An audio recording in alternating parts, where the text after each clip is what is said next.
or a prayer before we begin, and then I'll do a quick introduction of Indica, and then I'll hand it over to my colleague Avtans Kumar here, and we can get on with the program. So before we begin, I'll do a quick pratana.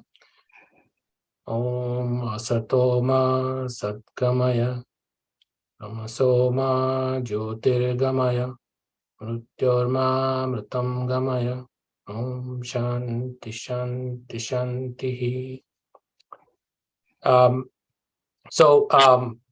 Quick introduction to Indica. Indica seeks to preserve traditional Bharatiya institutions, knowledge, and practices, seeks to protect the Bharatiya identity against distortions, and seeks to promote Bharatiya thought locally and globally.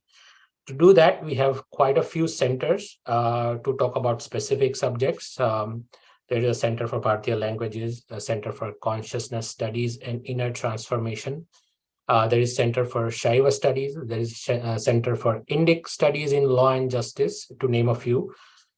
We also have various platforms, Indica Books, where we talk about different books and book reviews and talk to the authors. Indica Pictures, again, makes movies that are Indic-centric Bharatiya content, right? There is Indica Courses, where one can go and take courses into various different subjects in the Indic or Bharatiya culture. We have Indica Today, Indica Ayurveda, Indica Yoga, and Moksha. Anybody that is listening here, you can always go to indica.in. That's our website. You can find out more about us. In the US, Indica is registered as a non-profit organization, popularly known as 501c3. In the US, we mostly bring lectures such as these, in-person events, and we also support some other local organizations who do similar work as we do. I am Nishant Limbache. I'm the national convener. Along with me, there is Ram Sundar, who is also a national convener, and then Indica US is headed by my bhai here, Avtans Kumarji.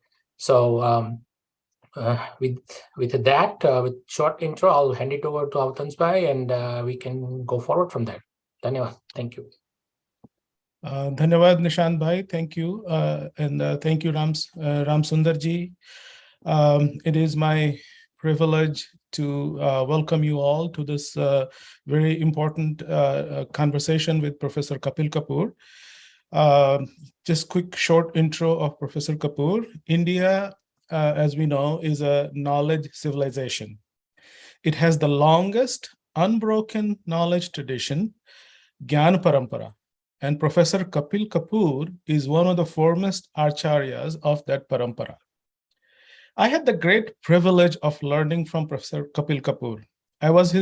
It was his lectures on the Indian grammatical tradition for my master's degree in linguistics at JNU that changed my life. Later on, I also learned the art and science of research from Professor Kapoor's lectures on research methodology in my MPhil classes. I still have my short term paper that I wrote on Yaskacharya's Nirukt for Professor Kapoor. Sir. Great. Professor Kapoor is the former Pro-Vice Chancellor of Jawaharlal Nehru University in New Delhi, Bharat, where he also served as professor at the Center for Linguistics and English at the Center for Sanskrit Studies before retiring in 2005. In 2008, Professor Kapoor lectured in the House of Lords, UK, on society and polity in India. He's the editor-in-chief of 11 big volumes of Encyclopedia of Hinduism in 2012, and UNESCO, UAI, and the Sahitya Academy sponsored Encyclopedia of Indian Poetics.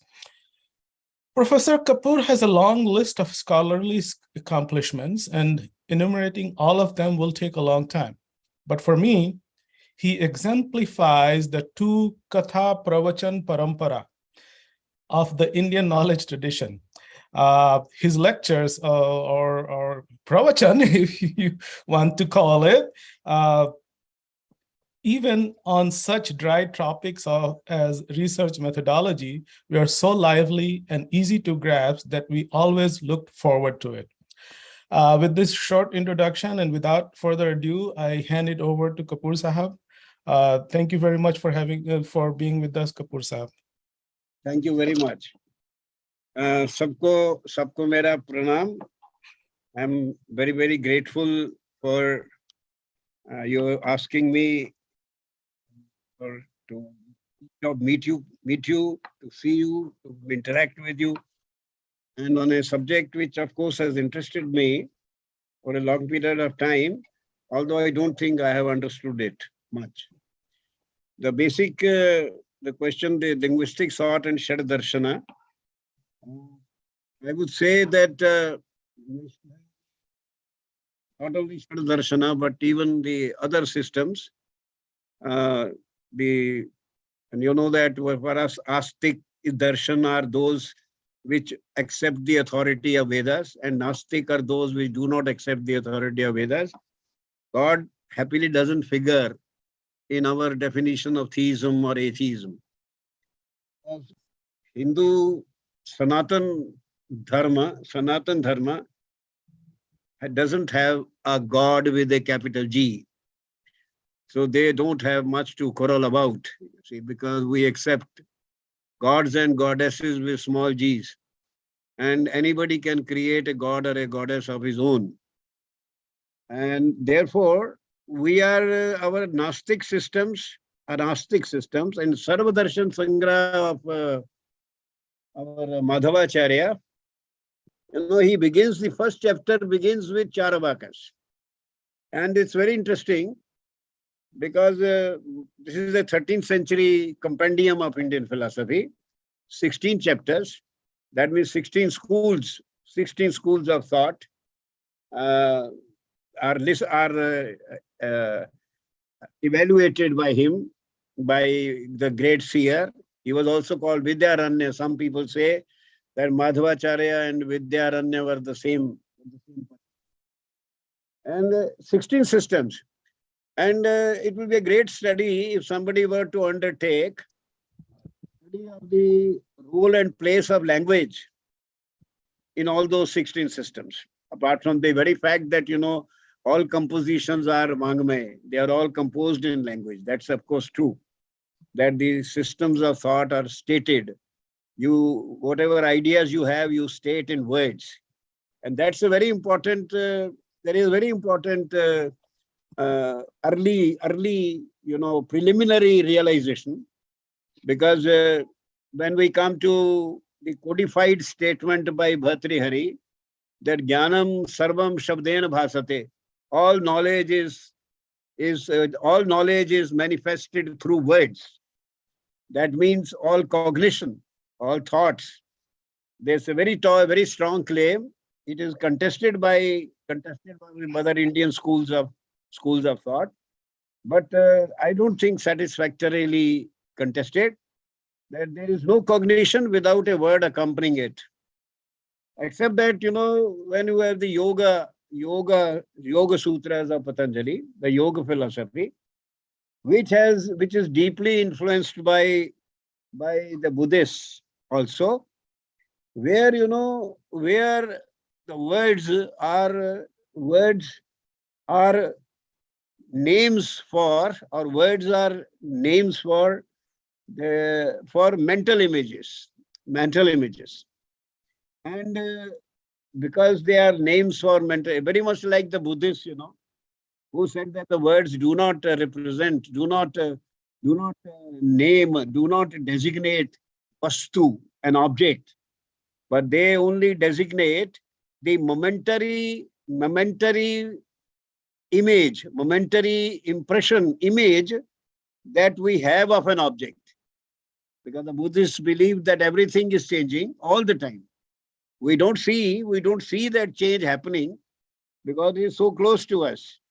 But imagine if you visit a friend after 12 years and you see the child who was 3 years when you last saw him, and the child is now 15, immediately you say, "Arey, itna bada ho gaya hai." When some time has elapsed, we see the change. But as parents, I think his parents are hardly aware that the boy is changing. The boy is changing and growing taller and all that in that way. So in the same sense, Buddhists believe in the flux eternal flux. It's a in that way, they are also in some way related to the Vaisheshika system also, the atomist system, that everything is in a flux. Well, our postmodern or post these days, I don't know how many posts we add to modern, huh? Postmodern or what, but physics or whatever. We know that the atoms are in constant, revolution. They are all running around. There is a perpetual flux. So Buddhists believe that there is a flux, and therefore that flux leads to momentariness, shanikavada, momentariness. If everything is in a flux, every moment that you capture, what you see is momentary. So as you say, they say that you are standing by a stream, and there are some leaves, etc., flowing down, and then you say, oh no, that is very clean water coming. I'm going to jump into this water. But by the time you jump, that water has gone. So you will never be able to jump into the water that you want to jump in. So the Buddhists say the words only capture the momentary image of an object which is in flux. And therefore, for them, words are an impediment to true knowledge. You see, they are curtains. The words are not antenna. They are not the antenna with which you capture knowledge, but they are a curtain. They are curtain. Therefore, this is where the Buddhists influenced the Yoga Sutras also. When instead of Savikalpa Samadhi, he talks of Nirvikalpa Samadhi. The subject, the object, and the instrument directly had together without any accompanying words. There are no words. It's when the words disappear that you actually experience the object. So this is where I think yoga is very close to. So the idea, the philosophic systems that our Madhvacharya, took up. He started with the Charavakas. That brings another point to my mind. The Western philosophy moved from Plato to Karl Marx, from idealism to materialism. Indian philosophical thinking moved from materialism to idealism. You see, from Charavakas to the subjective idealism Adi Shankara. The last chapter in Sarva Darshan Sangraha is on Adi Shankara. And the first chapter is on the Charavaka. And I think Madhvacharya has a sense of humor also, because like all Indian Grantha, he begins with a Mangalacharana. We begin everything with something auspicious. Something auspicious. So Mangalacharan, and in that Mangalacharan, he offers, prayer to Lord Shiva. And then he starts with chapter on Charavakas, and he says, it's very amazing. I have just offered prayers to Lord Shiva. And here are people who say that there are no gods like Shiva, Vishnu, they ever exist. Nothing, no powers exist. The only truth is the human body. It doesn't exist. They don't exist. So he begins with that here I offer and here I handle with them. And you have very clearly Charavakas, Buddhists and Jains. It's very interesting that Madhvacharya takes these three first. So you see, basically, the Indian mind originally was very, in the beginning, very, materialistic. And they moved from, because the pratibhasik satta, the reality that appears, it is matter, it is all material. To transcend the material, you need to evolve. You need to evolve both mentally and intellectually, and you see, maybe even emotionally. So pratibhasik satta to tattvarthik satta to paramarthik satta. But begin with a visible world, very real, visible world, sensory world. And in Ashtadhyayi, 7th century BC, there is 27 philosophical systems are listed. Only one is theistic. Only one accepts the authority of Vedas. 26 do not accept the authority of Vedas. Now, I used to think why. No, we are not a dating people. I don't mean boys don't meet girls. I mean that we are not biographical people. We don't believe in fixing a person's date of birth and time and his habits and whether he took coffee or something and all that. We are interested in ideas. We are not interested in people. That's why we are interested in art, not in artists. So you have some of the finest, idols, Murtiya, Meenakshi temple, Madurai, most beautiful, but nobody knows who made them. Our Indian artists do not put their name. They don't write Michelangelo or Raphael. They don't write their name under it because they treat themselves as instruments, not as creators. So they don't put their name. We don't know. No dates. We don't have biographical people, and we don't. We have a very good chronology of ideas. We know that Panini came after Yask. But we don't know when Yask actually, worked and when Panini actually worked.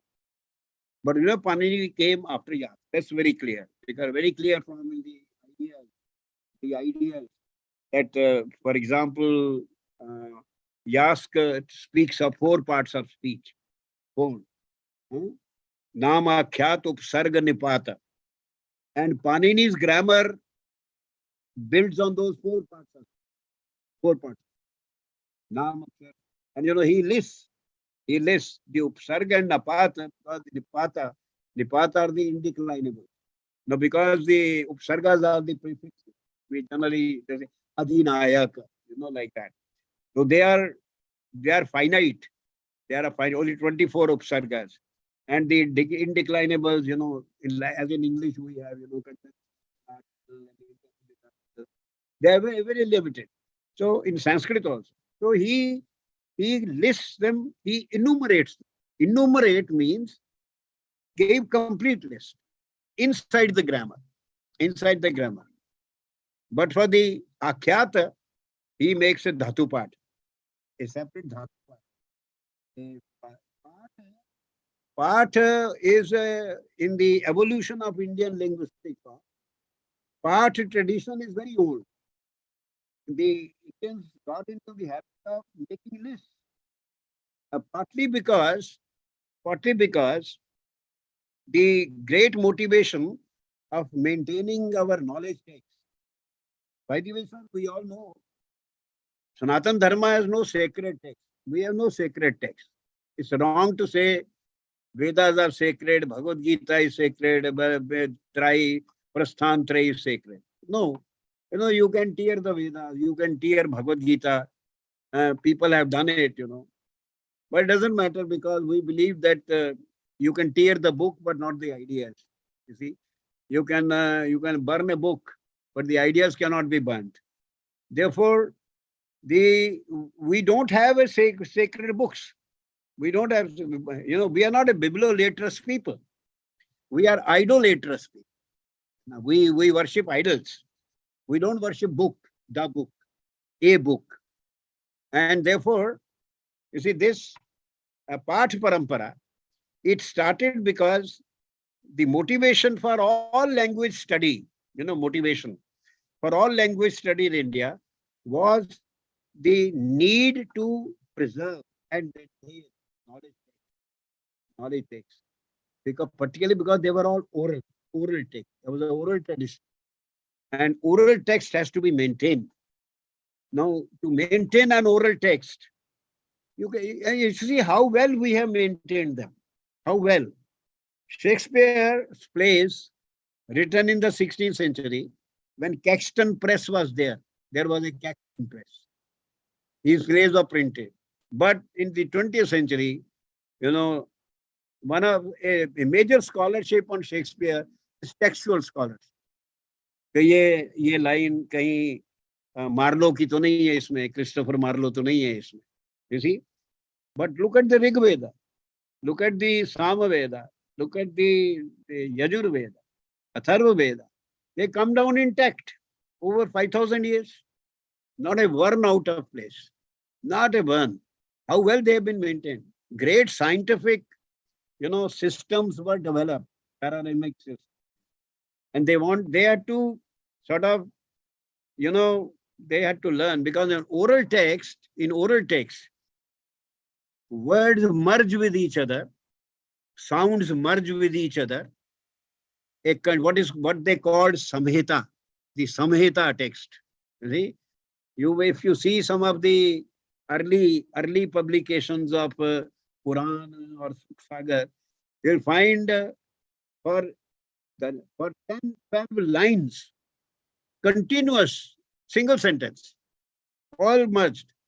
And there then you need to do sandhi, vicheda, you have to separate and all that. Now, because they wanted to preserve the oral text, so they needed to know the sounds of language, knowledge of. They needed to know how sounds constitute words. They needed to know how words put together become a sentence, vakya. And when a vaka is uttered, ukti, Bhartrihari uses the word ukti. When a vak is uttered, then what happens? Words merge with each other, sounds merge with each other.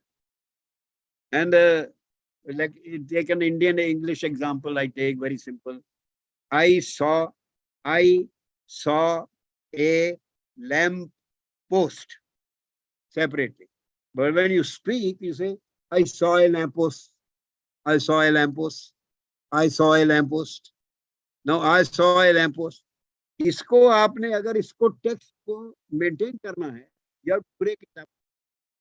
So to break it up, you need to know the sounds, you need to know the morphology, you need to know the inflections and derivations that are there, the verb markers and the noun markers, and then you need to know what happens all in all when they all get together.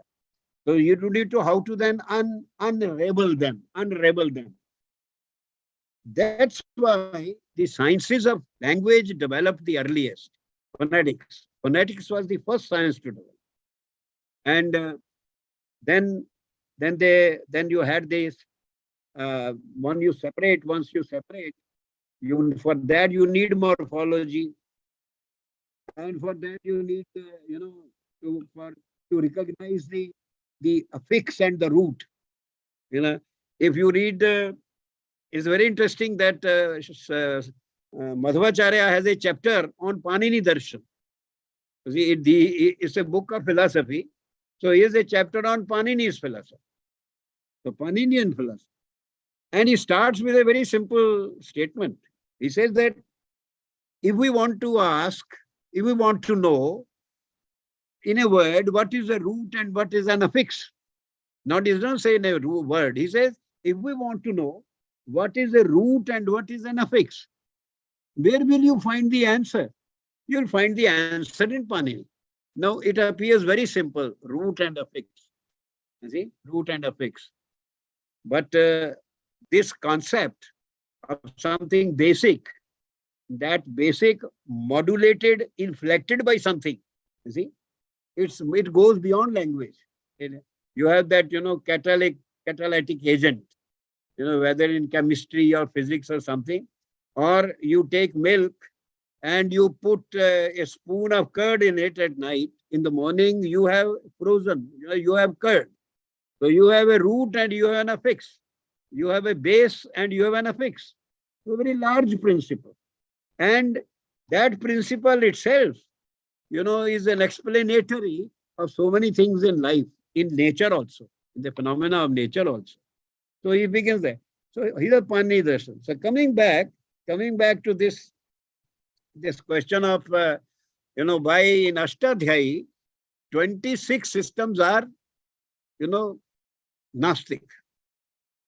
I asked myself many times till I found an answer that how come, let's say from 700 BC to 1200, 1500, you can put, for example, Yask is mentioned in Mahabharata.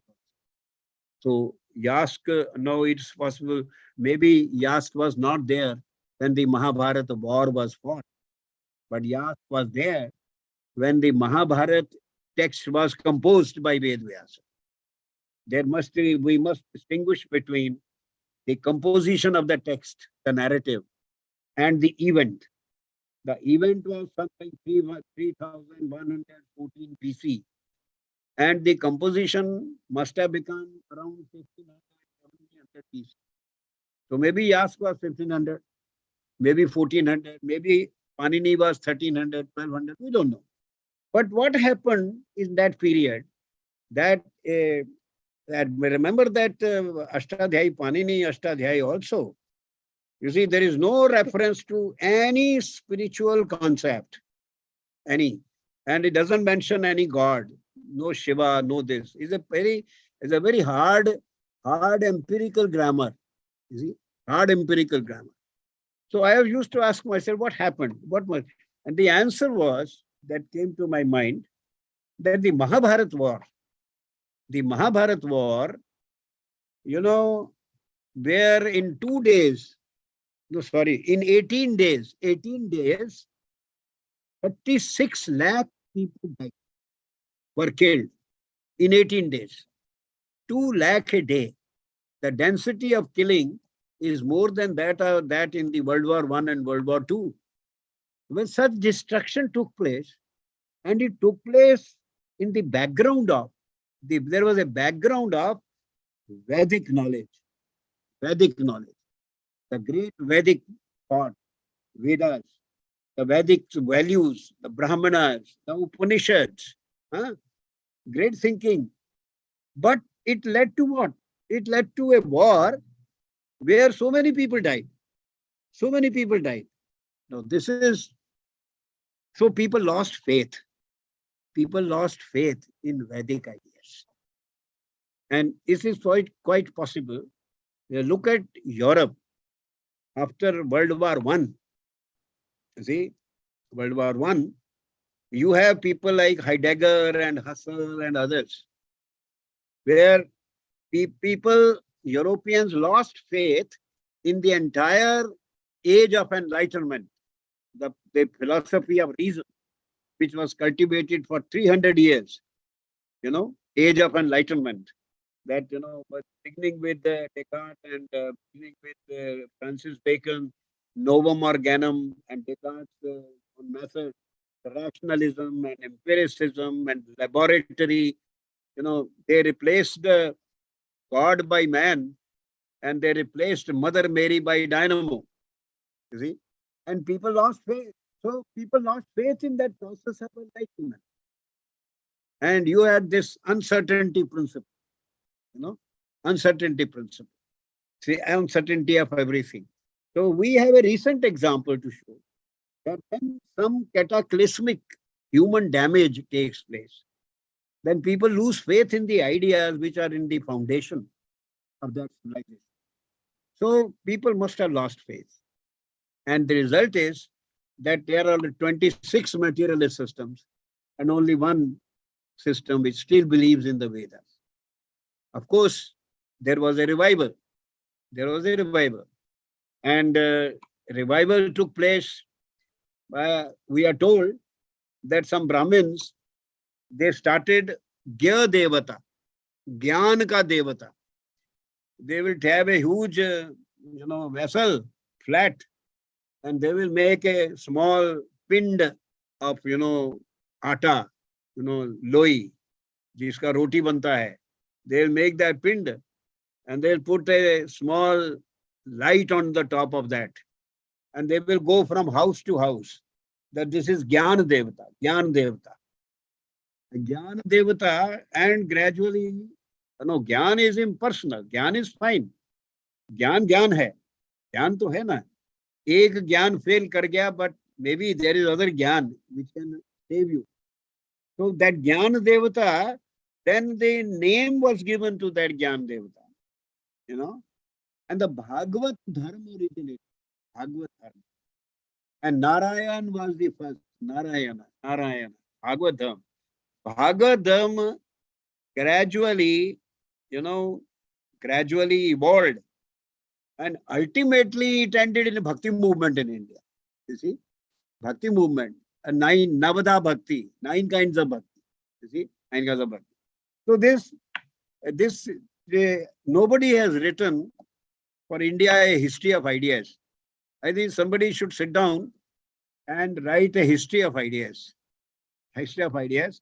The kind of Pandit Bhagavad Shastri ji used to give river analogy. Bharatiya Jnana Parampara, Sanatan Ganga Prava. Sanatan Ganga Prava. So if you take that river analogy, where does it rise? How many streams join it? Where does it flow? Which area does it cover? What other small rivulets and other seasonal rivulets also join? Huh? And then what form does this take finally? Where all it comes and where all it goes? Ganga aaye kahan se, Ganga jaye kahan se? You know, kahan pe? You see, there is a possibility of writing a history of ideas on the river analogy. Anyways, so this loss of faith and recovery, So Panini, I said, I was talking basically about that in order to maintain and preserve knowledge takes. So you have the first clear linkage between language thinking and knowledge. You see, these are knowledge takes. To preserve knowledge takes, you need to develop sciences of language. You need to develop phonetics. You need to develop, lexicon. The part is listing. Lists are the beginning of lexicon. And you make a list of the particles, you make a list of indeclinable, you make a list of verb roots, you make a list of pratipadikas, nominals, and all that. So, but all this language thinking, linguistic thought, it takes shape. In what context? In the context of maintaining knowledge. And darshanas are only one part of that knowledge. We have Dharma Shastras. In fact, our typology of Vangmay, typology, would say there are many typologies. You see, many typologies. Shastra and Kavya, that is the first. Shastra and Kavya. You see, Kavya for Anand, Shastra for Jnana. That was the idea. But then, Kavya ka typology, when you make, you have Itihasa Purana, you have the epic Mahabharata. How can you say that the epic Mahabharata does not give knowledge? And as in the Western tradition, where, Plato and Aristotle differed on the status of literature. Plato was very, very suspicious about poets. He says poets, they irrigate the emotions and they disturb the society. They're irrational. See? And true knowledge is communicated by whom? By legislator. And he names a legislator whose name is very Indian, Charan Das. Plato in one of his dialogues, he says Charan Das, the legislator, he has contributed more to the society than Homer by writing his epic. But his disciple, like a good student, he disagrees with his teacher. And he says, no, there is historical truth, philosophical truth, and there is poetic truth. So, the poetry also is an instrument of knowledge, is a means of knowledge. Is a knowledge series. It's a knowledge series. In India also. In fact, we have a much more continuous debate on this and very much more richer debate, whether literature is an instrument of knowledge or not. Literature. And, for example, they say that now We have four ends of life. Dharma, artha, kama, moksha. Right? Now, when I speak these words, then as Tans said, people start saying, aapne phir pravachan shuru kar diya. Dharma, artha, kama, moksha. But if I put it in English, people understand it and they see that they are universal. They are for all men, all human beings. Righteousness, material well-being, fulfillment of desires, and freedom from all this. You see, these are the four ends of life. Purusharthas. Purusharthas. And in Shad Darshana Sangraha, Madhvacharya, treats each school of thought, each school of philosophy from the point of view of how it helps the jigyasu, the student, in realizing in his life the four ends of life. So the purpose of darshanas is to help us to realize these four ends of life. Dharma, kama, moksha. The brackets. Unfortunately, modern civilization, which I call a civilization of the stomach, because the Greeks were a civilization of the mind. The Chinese a civilization of conduct, achar, and Buddhists also civilization of achar. That's why Buddhism was so rapidly accepted by the followers of Confucius, conduct oriented. And the Indian civilization, the old, was adhyatmic, a civilization of adhyatma. But the contemporary civilization is a civilization of the stomach. All parliamentary debates, all legislature, all laws, all about price and cost and food and feeding and eating, underfeeding and underfeeding, EWS, OWS. You see, the whole thinking is about the stomach. So this, they say, but the civilizational, I mean, I lost the track. What was the point I was making? What I was saying. This happens to me. I think Abtans may remember it used to happen in JNU also. I lose the track and some student will tell me. Anyway, I was talking about we lost the Shad Darshana Sangraha. He assesses each philosophy from the point of view of how it helps us not attain, but realize in our life. Realize. This is very important. Not that you become, you attain dharma, or you attain this. No. To realize in your life the four ends of life. And these four ends, notice there are two brackets.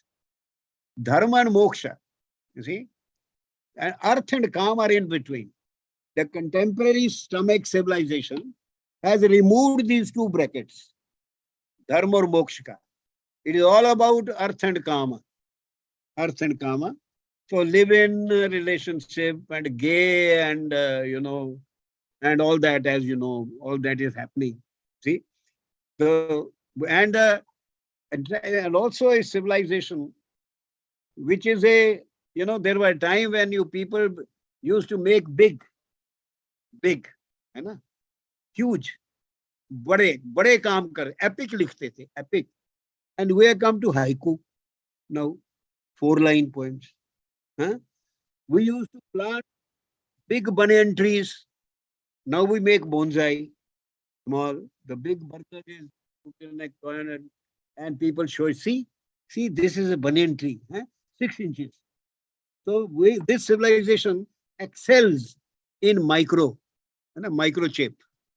सब चीज छोटी करते जाओ, छोटी करते जाओ. Now in this, this is by the way, but then realizing the four ends of life, the two brackets, it's very interesting. Purushartha. Now I have said that already that in order to protect, in order to maintain, in order to keep on understanding the Vedas, the knowledge, Veda from vid dhatu, vid means to see, To see is to know. And Ved is knowledge. So from Vid Dhatu, you have the English word visual also. Visual. You see? So same root. So knowledge, to maintain the knowledge is the center of Indian civilization. The primacy of knowledge. Yeah. Look at the metaphor.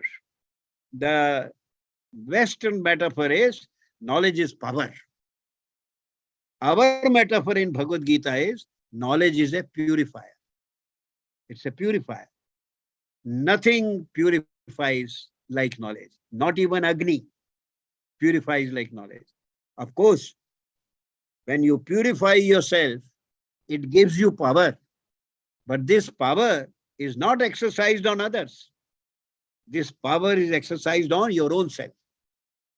The Genesis injunction in the Old Testament that I have created you in my own image, God telling Adam, and the fish of water and fowl of the air are for you to enjoy.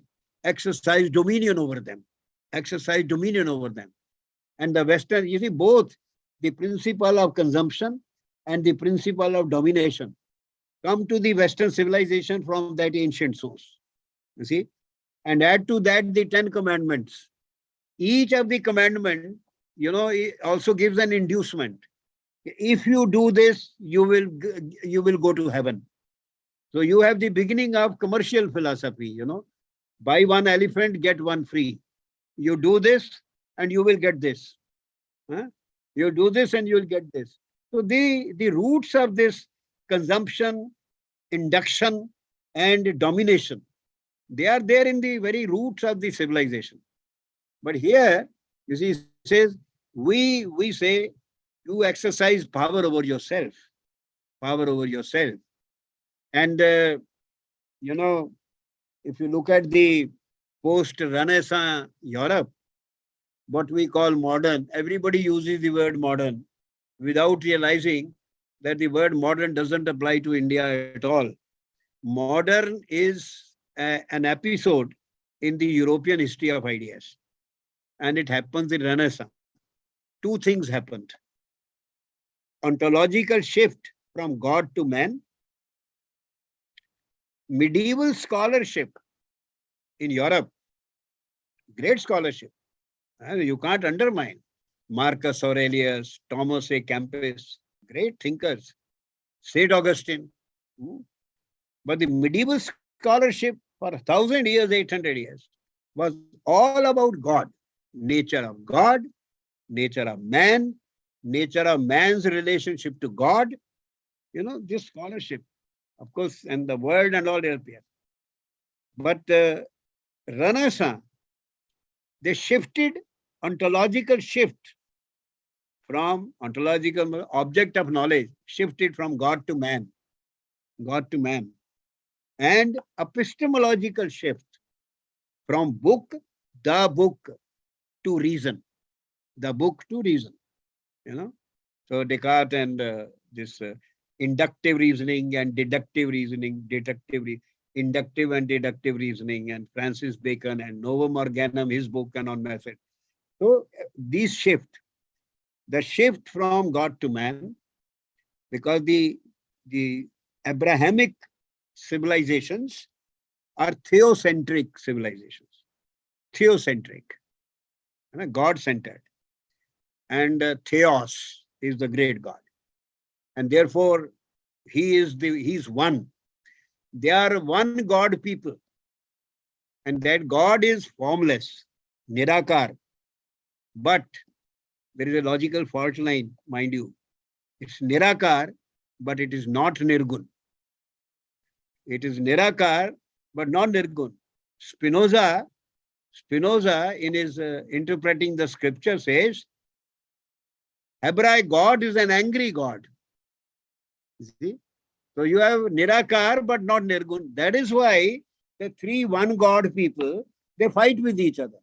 One God, yes, but my God. Because my God has, attributes different from your God. You see?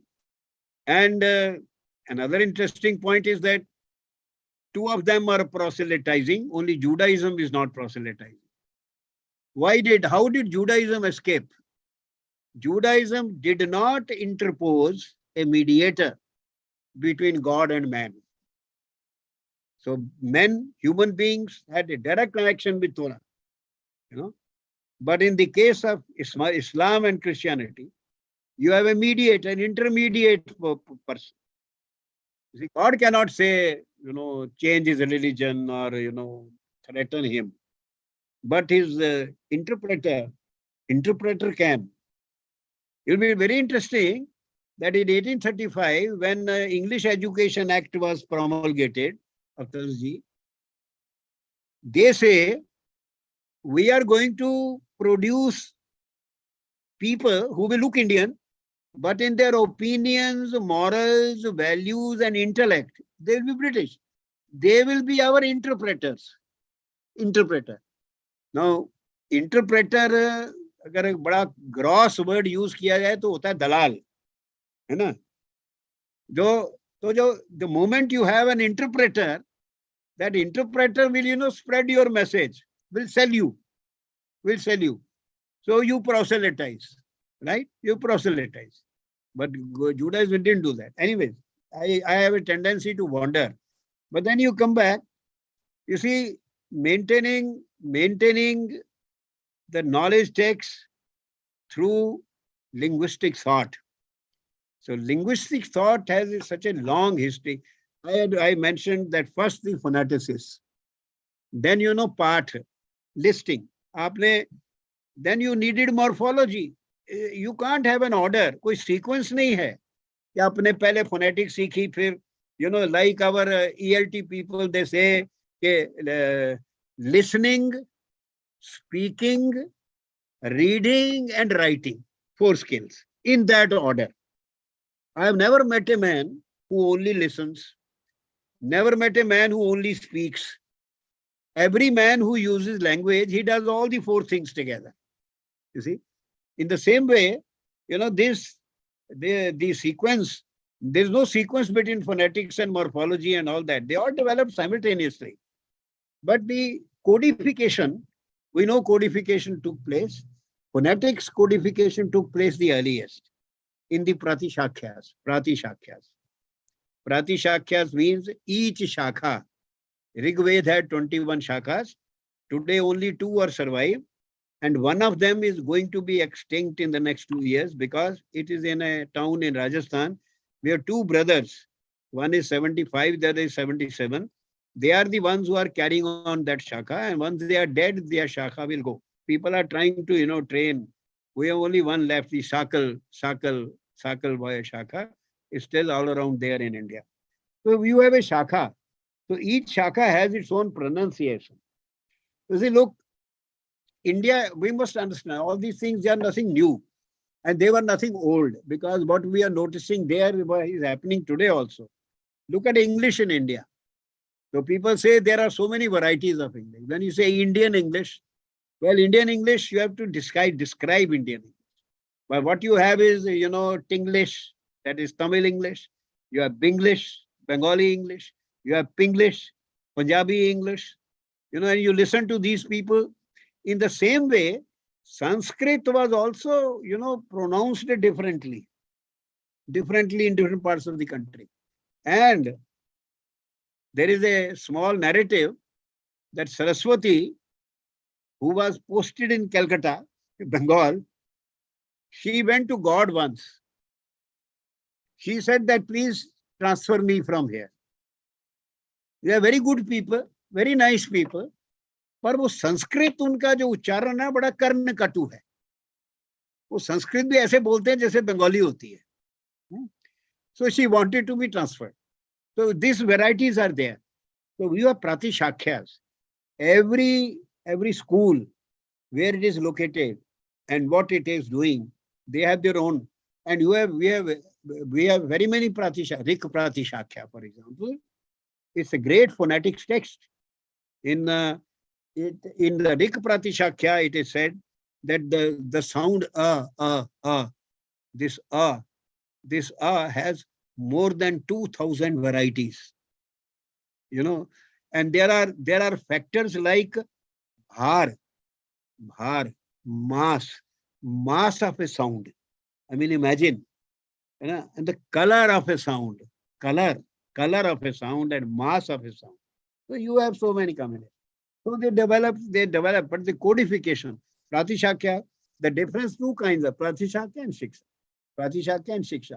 Shiksha is general phonetics, and Pratishakya is, the phonetics of a particular school, utterance about a particular school. These, therefore, the earliest, in modern days, you have only one linguistics, then you have many papers in the linguistics. But in our case, we had 4 sciences in Vedanga. 4 out of the 6 auxiliary sciences, they were language, Shiksha, phonetics, Vyakarana, grammar, and this Nirukta, etymology. Not in the strict Western sense. It is more exposition of words, how words are formed, and with the prefixes and suffixes, and then how those prefixes, suffixes, they color the meaning, they inflect the meaning and change the meaning, and then how meaning gets constituted finally, the exposition of words. And then, of course, Chanda, meter. 4 sciences, meter. Now, oral texts, because oral texts have to be memorized, mnemonic. So there were 2 very major properties of our oral texts. One, they were very brief, abbreviated. Many times, verbless language. Ashtadhyayi has a verbless language. There are no verbs. Verbless language. Abbreviated, sutraika, sutra. And the grammarian used to be happy if he could reduce the length of a sutra by a varna than at the birth of a son. He was happier if he could reduce the length of the rule by a sound. So very abbreviated, and therefore that's why they need you, the shishyas, the students. They need a teacher, and they need tikas, commentaries. You need commentaries to explain them. And we have a long tika parampara in every discipline. And some of the best Indian minds were exegetes, commentators. You see, Adi Shankaracharya, commentary on Gita, commentary on Brahma Sutra, commentary on 18 Upanishads. You see, a great thinker. So great, some of the best Indian minds were commentators, exegetes. So, they developed, this science developed like this. You had the phonetics, and then you had morphology, because you need to cut words, and then you need grammar, because you have to recognize that this is a particle, this is a present tense, this is a past tense, and this is it. You need grammar, and then you need meaning. Without meaning, you cannot analyze the word. This is the same word, like, let's say I speak a word, nitrate. Fetch me the nitrate. And what is the nitrate, madam? What is the nitrate, madam? So if you give a small pause, you have nitrate. And so the accent is needed, the pause is needed. So the person who analyzes the text, he has to be a very learned scholar. He has to understand the text. So he has to know the meaning. So meaning was part of it. And it is at the level of meaning, that linguistic thought begins to border on philosophy, or starts interacting with philosophy. Because what is the core question in language thinking in India? The core question is the relationship of language to this world, Jagat. भाषा का इस जगत से क्या संबंध है? That is the core question.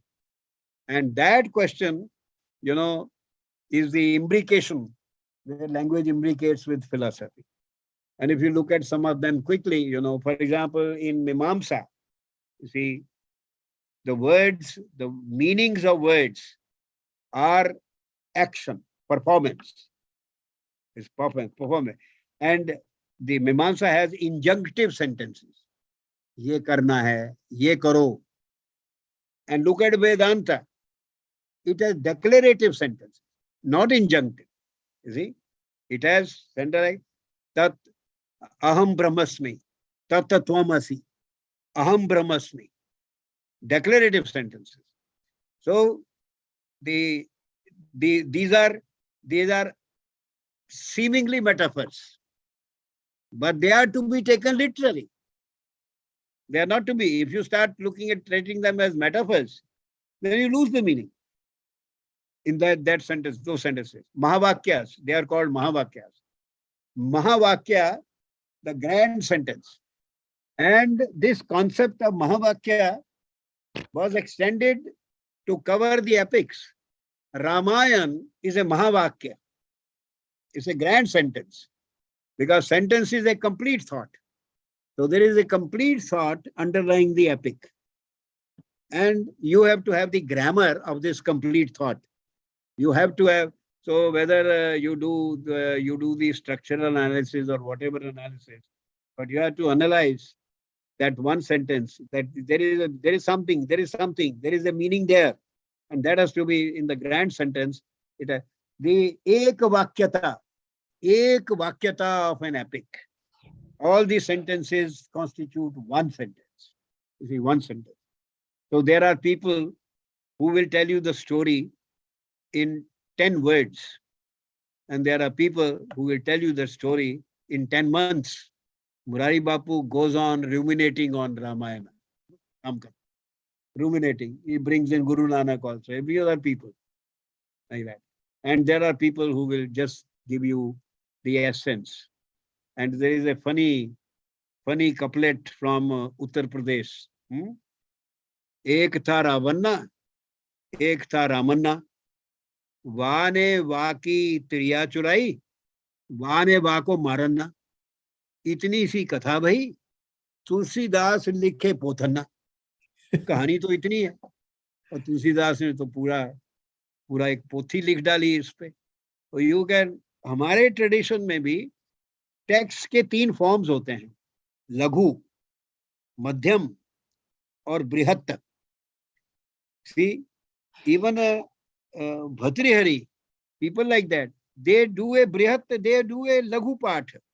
You have the Laghu Siddhanta Kaumudi of Vardaraja, isn't it? Laghu Siddhanta Kaumudi.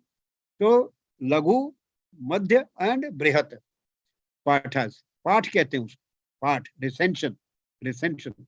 So, they are recensions. So, this developed. And then, from part is a listing. Listing led to lexicon. And then, the question, you see, as time passed, because by the time Yask wrote, you see, people were not able to figure out the meaning of many Vedic mantras, hymns. They were not able to, because so many thousands of years have passed. And language, the language in which they were composed, it was the spoken language of the time. But that spoken language over a period of time changed. So words, the Vedic words, those that continue to be in use, either their form changed, phonological form, or their meaning changed, their mutation or something. So people were not able to. And so people, the materialist skeptics, like Purna Kashyap, Ajit Kesh Kambali, they started going around and saying, I used to make a story, Purna Kashyap saw a Panditji very engrossed in studying something. And he asked Panditji, what are you doing? He said, I'm trying to fix the meaning of this Vedic mantra. He says, you are doing a vain job. Vedic mantras are meaningless. वेद मंत्र तो निरर्थक है, उनका अर्थ है ही नहीं. And there a whole tradition, materialist skeptic tradition, developed about Vedas, about everything, even about grammar. You know, the Buddhist said, Panini himself does not obey his own rules. So why should we obey his rules in writing his grammar? It doesn't. So this chapticism, the it led to a powerful school. And if you read Yask's Nirukta, and in the true Indian disputational tradition, Vada Parampara, in our Vada Parampara, you first state the position of the opponent completely, with great understanding and sympathy, and then you counter. So Yask quotes Kautsa, and Kautsa has 12 objections, meaning semantic objections and syntactic objections to Vedic mantra. For example, they say they are repetitive, they are tautological, they are counterfactual, and they prohibit the impossible, things like that. And one beautiful example I remember, because Yask's reply is so beautiful. One example Kauf takes is of a line that don't pile fire in the sky. This is an injunction in the Vedas. Don't pile fire in the sky. And he said, what is this? You can't pile fire in the sky. So you are prohibiting the impossible. जो हो ही नहीं सकता उसको रोक रहे हो आप. What is this? This defies logic. And the answer that Yas gives is, every young mother, when she puts her 5-day, 7-day-old child on the bed, the child is so small, he can't even turn. But she says, don't run away, I am coming. 1 महीने का बच्चा है, घूम नहीं सकता. माँ जब उसको डालती है बेड पे, तो उसका इतना प्यार उमड़ता है कि भाग मत जाना, मैं आ रही हूं. He says, she's not, there is a meaning to it. She's expressing her love, and also she's visualizing that child growing up and running. So if you can't pile fire in the sky, but you can in your mind's eye see fire piled in the sky. कहीं आग लगती है जब बड़ी, तो चिंगारियां ऊपर जाती है ना. The fire goes into the sky. So the whole notion of विकल्प ज्ञान, जो योग सूत्र में 5 प्रकार का ज्ञान है, उसमें एक है विकल्प ज्ञान. विकल्प ज्ञान क्या है? That knowledge which is available only in words, produced by words. You can't find it in the world. For example, there are, things like the rabbit horns, Shasya Vishana, or the sky flowers, the flowers in the sky, or irrigate with fire. Now, these, the famous example, rope ko dekha or snake, ki snake hai.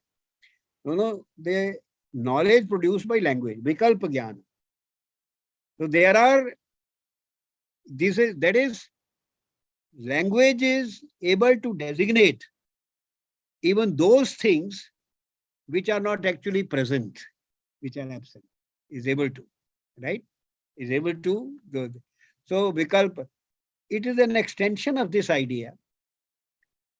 The yoga says only one kind of these kinds of expressions, vikalpa jnana. But Bhartrihari, beginning from the Rig Vedic utterance, Gauri Mimai Salilani Takshati, language cuts forms in the ocean of reality. Beginning from that, Bhartrihari reaches the point to say, Jagat Bhasha ka vikalpa hai. Forget those few sentences. The whole world is a linguistic language ki construct. Anyways, okay, sir, I will stop here now, because I noticed that some people are saying we want to ask questions. Yes, sir. Thank you very much for your reflections. And I know there are some questions, and there still have questions. Can you please put them in in the Q&A box, and we'll take it from there. So, sir, जैसा आपने कहा कि we have a ज्ञानम सर्वम सबदेन भाषते सर्वदेन. So is that can we say that we speak therefore we are like kind of thing? But also there was just a joke. While they put their questions in, can you also, since we have moved away from oral tradition now and we look forward to reading books and all that, can you recommend one book that people can read? And then Nishan Bhai will take some of the questions, read some questions for you. Book, what kind of book? On the Darshana. I would say that first of all, people should read the Darshanas, primary. And doesn't matter if they understand less or more, because abhyas, read. Before you start reading secondary writing on the Darshanas, please read the Darshanas. They are far more clear than what people write about them. You see? Then, after that, the next book they should read is Madhavacharya's Sarva Darshan Sangha. And if they can understand the Darshanas and that book, उसके बाद हमारे यहाँ तो लोग कहते हैं पढ़ो कम सोचो ज़्यादा. After this they should think, meditate, चिंतन और मनन, they अपने आप आ जाएगा. Then the idea, the point is the ideas are illustrated. Most of the ideas of Indian thought are illustrated in our narrative literature. Our literature has this function of drishtanta for ideas. So I would say, don't read too much. Read the primary text. And read one Buddhist Jain text also, Tattvartha Sutra.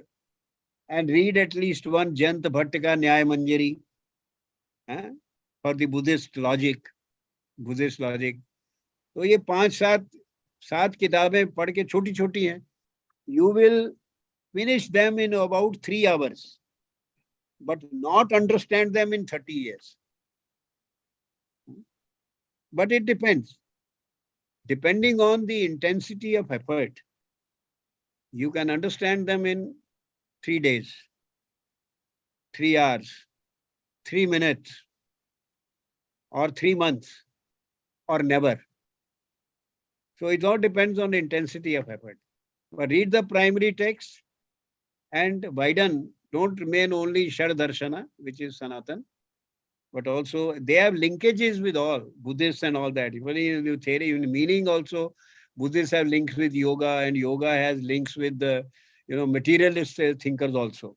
You see, and the God, the Ishwar in Yoga Sutras is an Ishwar without memory, Smriti Hina. So Smriti Hina Ishwar Nasti. There was Pandit Bhagavad Shastri. You see. So when you have this, so you come close to the Gnostic thinking.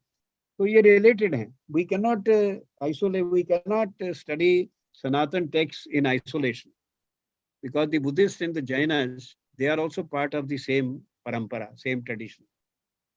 उनका स्रोत भी एक है. Read primary text, then read Sarva Darshan Sangha. Look at his eclecticism. He starts with Charvaka. Okay. Very nice. Very nice. We have some questions. I would like to take first one. Samiksha Bajpai ji is asking, Namaskar, sir. So lovely to hear you again after so many years. I was your student in JNU in early 90s. Thanks for organizing this Avtans Bhai. My question arises from the statement about how we do not know the names of the sculptures of Ajanta. The concept of ownership of ideas and plagiarism has become a major issue in Western academia. perhaps because knowledge is considered to be a possession of an individual. In our knowledge traditions, knowledge is not owned by an individual. I would like to know your views on the concept of plagiarism and how Indian academia can bridge or straddle these two differing perspectives. Well, Samiksha ji, nice of you to remember and remind me also of the early 90s. That was the best part of, I think JNU academically was very strong in those years. You are absolutely right. You know, in our parampara, knowledge ka copyright nahi hota. There is no copyright. And in our parampara, there is also no concept of originality. Concept. Greatest of thinkers will start by saying, I am not saying anything of my own. I am only explaining what the Purvacharya has said. Bhartrihari, seminal text Vakya Padya. He says, I am not saying anything. I am only explaining what Patanjali has said. See? So there is no originality. As for plagiarism, see, since there is no originality, no original concept. You see, in the West, people claim originality without being original. In India, thinkers disclaim originality even when they are very original. So this is a cultural एक है ना, अगर को आपने काम किया है तो उसको डिसोन करना, उसका ये प्राइड उसमें लेना नहीं है. Secondly, जो कहा गया उसे समझाते हैं. देखिए, you see, किसी टेक्स्ट में से टेक्स्ट लेना नैरेटिव्स में ज्यादा होता है. अब जैसे महाभारत में से द्रौपदी के ऊपर नॉवल लिखा गया उस पे, but these are recontextualizations. The seed is taken from something and then there is in Rajshekhar's Kavya Mimamsa, there is a chapter on what you these days call intertextuality. Intertextuality तो वो कहते हैं कि unconsciously, you know, you are echoing ideas which were there earlier also. But sometimes there is a conscious, clever borrowing also. उसको बड़ी अच्छी terms हैं उनकी. अर्थ हरण और शब्द हरण. Like सीता हरण, you know. सीता हरण था ना, abduction. इसी तरह some writers, they abduct some idea or they abduct some words from other texts. पर हम देखिए, हमारे यहाँ ये नोशन ऑफ प्लेजियरिज्म वगैरह ये स्कूलों कॉलेजों में एग्जाम देते हुए तो ठीक है, पर हमारे यहाँ थिंकर्स परंपरा ने सिलेक्ट करके मेंटेन किए हैं, who have come down to us, they are all very great minds. Nobody has ever said, you know, that such a tikakar, because, you know, in India the commentaries are cumulative, one upon the other, you know, commentary on commentary. But nobody would say, you know, that he's taking out and plagiarizing or something. So we don't. अब तो आजकल तो machine आ गई है, वो software आ गया है, कोई ऐसे लिख के भेजे, उसको फीड करो तो कह जी 80% ये इधर उधर से लिया हुआ है. अब मैं जो बोल रहा हूँ आज, इतना जो बोला है, ये क्या सब मेरा है ना? पता नहीं कहाँ से आया, किधर से आया. हमारे यहाँ देयर इज एन एक्सप्रेशन, धुर की बाणी ऊपर से आती है. वो कहाँ से आती है, किस थिंकर से, कहाँ से आया? What, you know, somebody, Jayant Bhatt has said, great Jayant Bhatt, you know, he has said that there is no originality. There is only originality in retelling. Jayant Bhatt, Nyaya Manjari. There is originality in retelling. You retell something. जैसे भास ने उरुभंग में महाभारत में जो दुर्योधन भीम का जो हुआ उसको retail किया है, और उसमें, you know, Duryodhan appears as a virtuous fighter, virtuous fighter. So ये है. But Samiksha, you are right, absolutely right. You are thinking on the right lines. हमारे यहाँ कोई copyright नहीं knowledge का. मुझे याद है, पता नहीं आप किसी को याद, students जमाना था when we used to cyclostyle, you know, and I used to write something. All my writing emerged from the classroom. Students पूछते थे, दिमाग में चलता रहता था, and I will write something. Then I will cyclostyle and distribute. And sometimes the students who are doing research, they will come and say, sir, can I use this part of your paper? I will acknowledge it. And if you are going to acknowledge it, don't use it. Because these are not my ideas. These ideas have emerged in the classroom. They are your ideas. You can use anything, any amount. You can use the entire paper, but don't acknowledge. Don't acknowledge, because it is not mine. It's not mine. It has come to me from somewhere. But so there is no question of any knowledge copyright. आजकल भी होता है मुझे, कई लोग, some people have, listening to some of my lectures, they have made a script, transcript, idealized it, and then published a small monograph. And they come to ask me, yes, sir, will you permit? मैंने कहा, permit? I request you to do it, because you are only spreading the ideas. Many times people from once Tamil Nadu से किसी ने कहा कि हम आपकी that book we want to translate in Tamil, what will be your terms? मैंने कहा, no terms. You translate. No terms. Translate. You see? So this is the...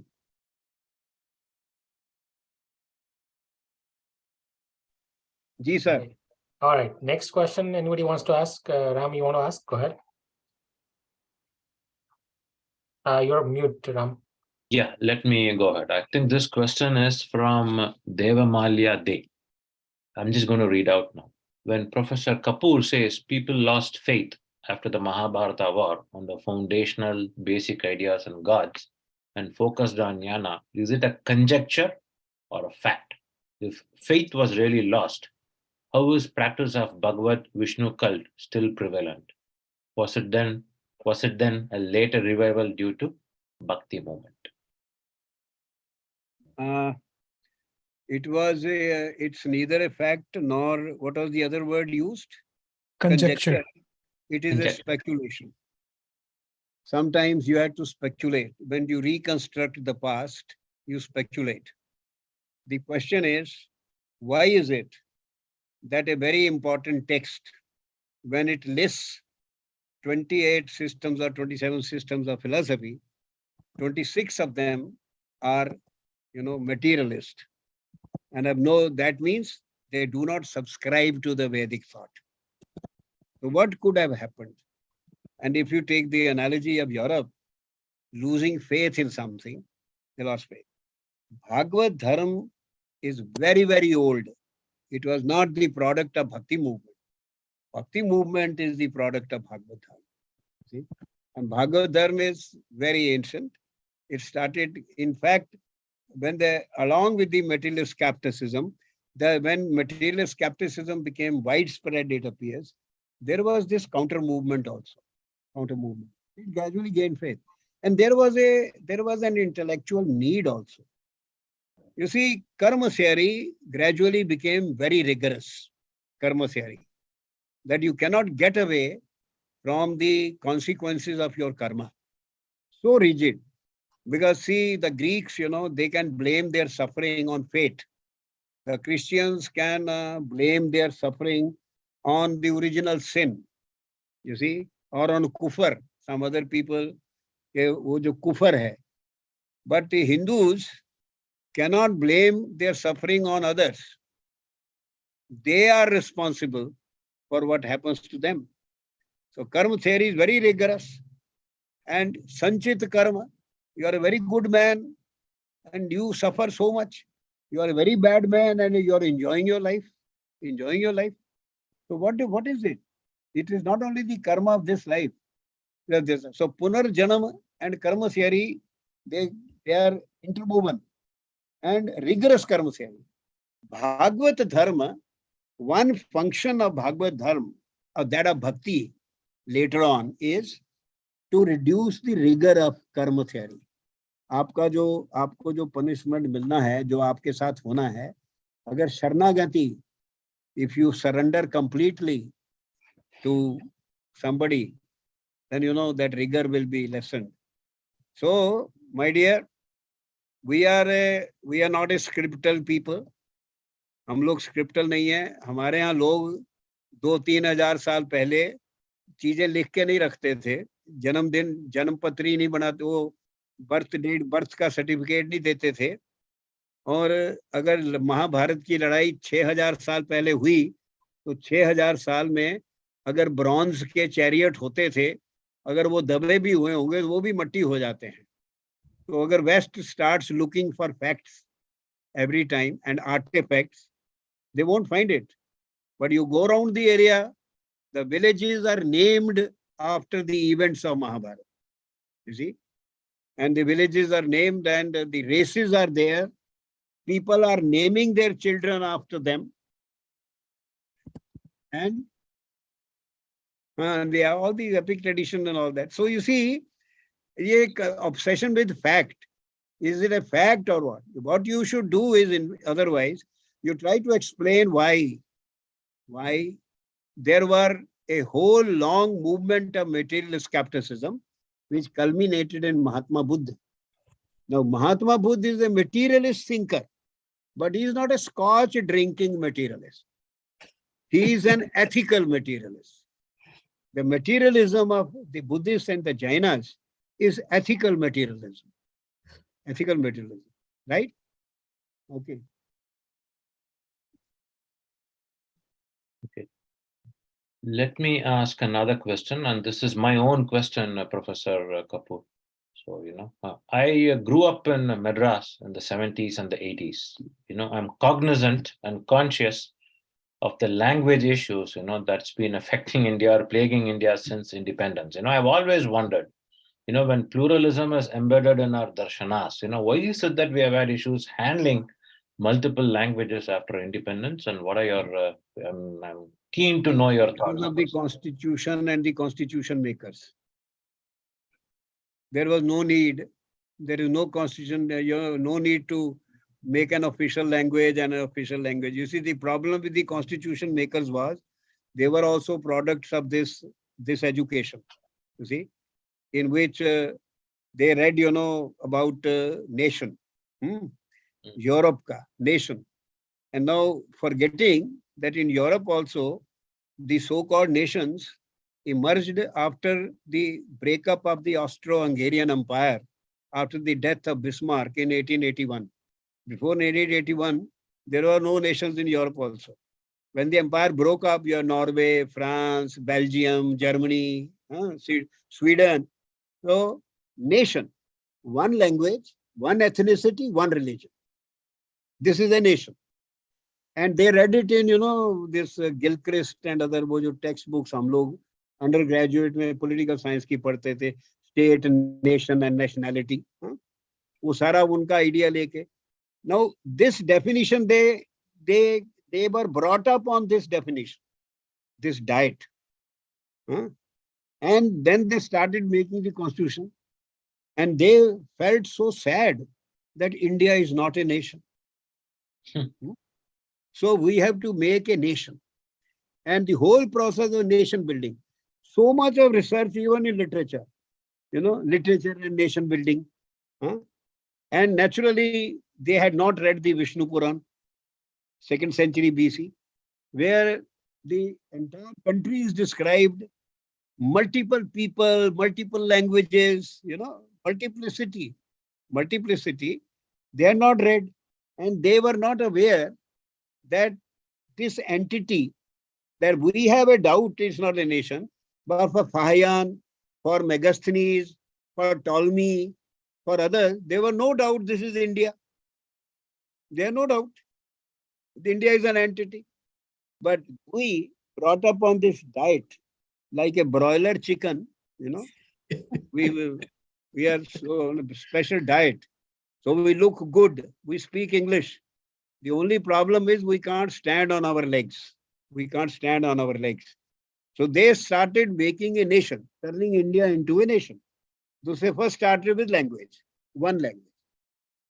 And Ambedkar and 50 parliament members of the Constituent Assembly gave a representation that Sanskrit should be made the official language. It was not accepted. And Sanskrit would have been accepted by all the people. But Hindi was not accepted. It's not acceptable even today. You see? So they made Hindi because Hindi belt had played a major role in what they call freedom struggle, although I don't think there was any freedom struggle in that sense. You know, they used to go to Almora jail, all the big leaders, eat aloo bukharas and, you know, have good sessions. So their belt, that belt is Hindi belt. So Hindi is made the official language. Gandhi also said large number of people, 47%. अब हिंदी बना दी, कुछ साल people didn't realize, didn't pay attention. Then the southern people suddenly realized what has been done to them. So they burnt a few buses, threw stones at some minister's house, and English then was made the associate. Today, de facto, English is the official language. De jure, Hindi is the official language.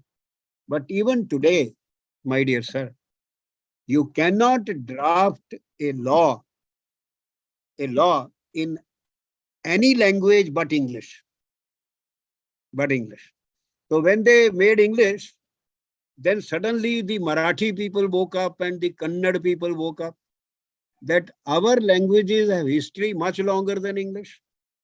Because in Marathi, you had Gatha Satsai in 1st century AD, Gunadya in BC, 2000 years of history, massive body of literature. Okay, why not us? So then they made Schedule 8. Originally, there were 12 languages. These days, there are 22 and 32 applications are waiting. So sir, yes. And Nehru's fascination, you know, Nehru thought India was like this Soviet empire.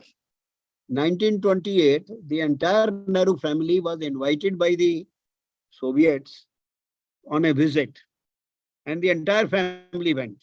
Naturally, it was a very vested visit, you see, vested invitation. So he saw, you know, Kyrgyzstan, Kazakhstan, Uzbekistan, all these are part of the Soviet, you know, Soviet state. So he came to India and he felt that India also is a conglomerate of entities. So his idea of making language states, you see, and linguistic reorganization. In India's history, we never had language states. Even today, you don't have. You have in fact, Andhra, in spite of one language, they are broken up into two. First, you made Andhra on the basis of language, Telugu. Now you are broken up on the basis of geography and ethnicity. You know? So, sir, our great constitution makers have created, people say our constitution is protecting the country. In fact, the constitution is creating many problems of the country. Look at the Hindu Code Bill. Look at the Charitable Endowment Acts. Only the Hindu temples are under government control. Why? And there are huge money and lakhs of acres of Hindu lands, Hindu temple lands have been taken over by the government. So it's all constitution makers, you see. Great constitution makers. Thank you. Go ahead. Thank you. Thank you, Yeah. sir. Yes. Another quick question is from Dr. Vidisha Som. Sir, namaste. I was a student in JNU and had attended your classes during 1998 and 2000. Today, I relived those classes. Please advise a text to start understanding the relationship between language and thought in India, in Indian knowledge system.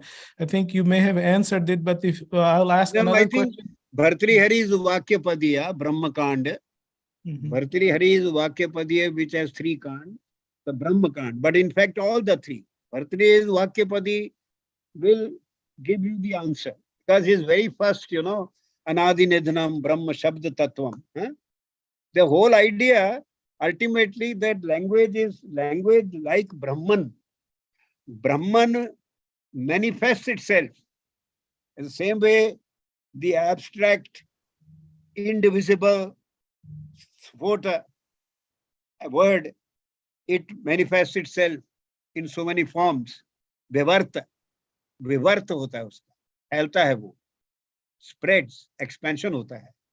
So when the grammarians, one grammarian has said, the Indian linguistic thinkers, Bhashavid, they went to the seashore in search of cowrie shells, phonetics, sounds वगैरह इकट्ठे करने, and they ended up by finding a pearl, Shabd Brahma.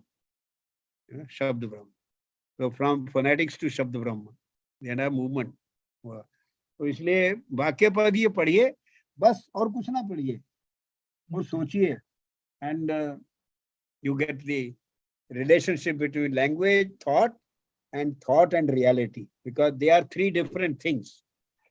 So I will, I know, sir, it's getting late for you. You have been traveling all day and you're tired. I have a meeting also tomorrow, sir. Okay. Can I have one last question, sir? Okay, with sir. your permission. Okay, this is from Subhash Yadav. He says, which form of Shabda, spoken or written, approximates reality, Jagat, in a better way? Which is more closer to the reality, an oral culture or written culture?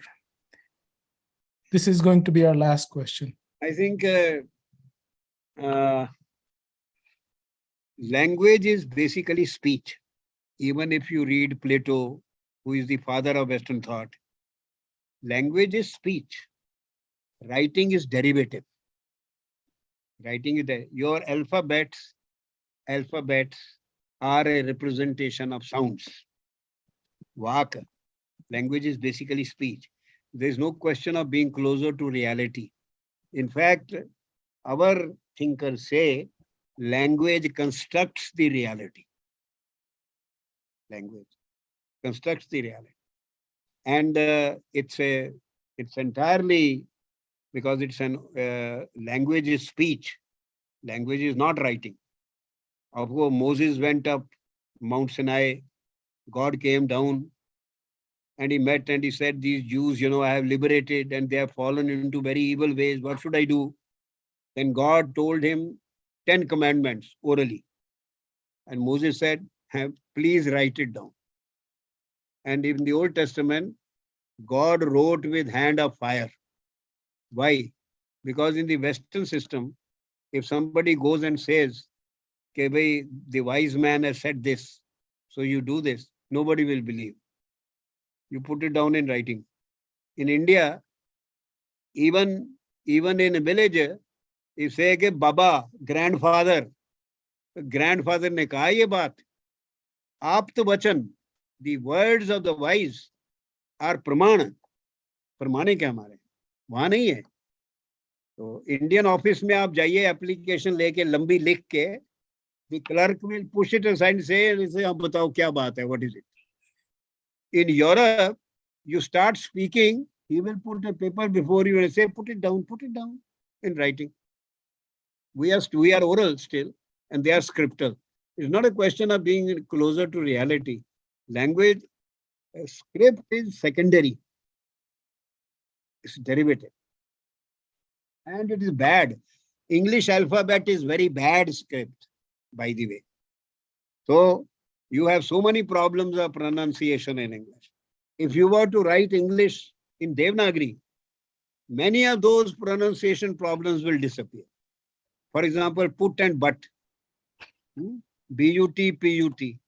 Put and put, or put and but, or pat but. But if you write in Devanagari, put and but, very clear, no problem. So scripts are bad. And Henry Sweet, who wrote this, who prepared this IPA, he is on record. He said, I got my idea of this from Devanagari. where one letter represents one sound. ठीक है जी, अब बस करते हैं. जी. Good night करेंगे अब. Yes, sir. Quick, Ram Sundar ji will do a quick thank you note. Okay. Thank you, Avatans. Looking at the questions that came up, it kind of, they were all good quality questions. It's a reflection of the talk that you gave, sir. It certainly was a gripping one.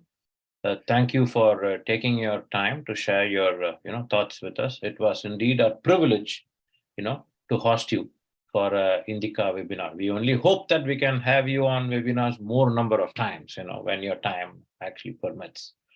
We actually have a great team in Hyderabad as well that kind of helped us with the logistics for this webinar, as they usually do. We want to certainly thank the team there as well. We extend our thanks to the audience, to the members of the audience who attended the webinar. And as I said, there were some very good questions that came in. Sorry, we could not take all the questions due to time constraints. We want to thank you for attending the webinar. Thanks for your support that you show. We hope you found this webinar, very informational. Finally, thanks to my co-panelists, Nishant and Avatans. As I usually say, my partners in crime and Indica world here in Chicago. Thanks to my co-panelists. Thanks all. Stay happy, stay healthy wherever you are. See you all next time. This is Happy Ram. New Year, everybody. Thank you. Namaskar. Thank you. Thank you. I'll take leave now. जी जी, जी, जी जी धन्यवाद, बहुत बहुत धन्यवाद. प्रणाम sir. Thank you, sir. Really Pranam. enjoyed the. Pranam. Yeah, that's nice, man.